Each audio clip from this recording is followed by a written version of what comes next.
Sunday Telegraph now. And Steve, if you love someone, set them free. Unless it's Scotland, in which case it's not meant to be. The English may say good riddance to the Scots if indyref calls persist, says Arlene Foster.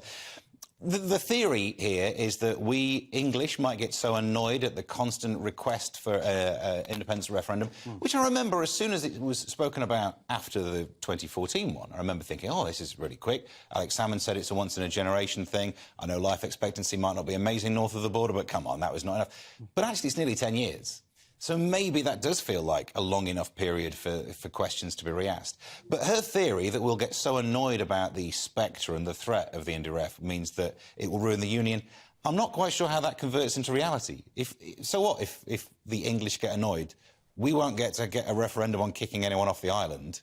So I don't know if our annoyance ever manifests as a real thing. Sajila seems to be suggesting that actually we should be fighting more for the United Kingdom, putting the idea out there. Now, there are two different things that the government done. I believe that Boris Johnson had this kind of one love vibe. Yes, or whatever. The love. And now what's Sunak? He's got a sort of slightly different thing which is show, don't tell.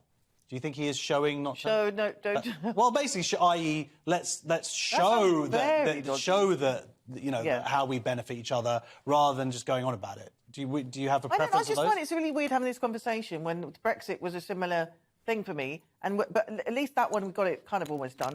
This it's like having a husband who keeps threatening to leave you, and you're upset. And I remember getting upset when first I was, oh my God, Scotland, you know. But then in the end you just think, I don't really care. Like, do what you want. I don't really care. Leave. So you think that them going on about it? So this is sort of you're agreeing with her, really? Yeah, I've kind of moved on. You're emotionally, the doors are down. Yeah, because it's you'll like, never hurt me again, Scotland. If you want to go, if you love something, if you love a country, let it go. Have you gone Gloria Gaynor on this? Are you doing the full I will survive? But I will. Look, Steve, what are the options for the SNP? It's the Scottish National Party. Are they really ever going to be able to truly drop this idea of independence and become the Scottish, actually, we love being part of the UK party?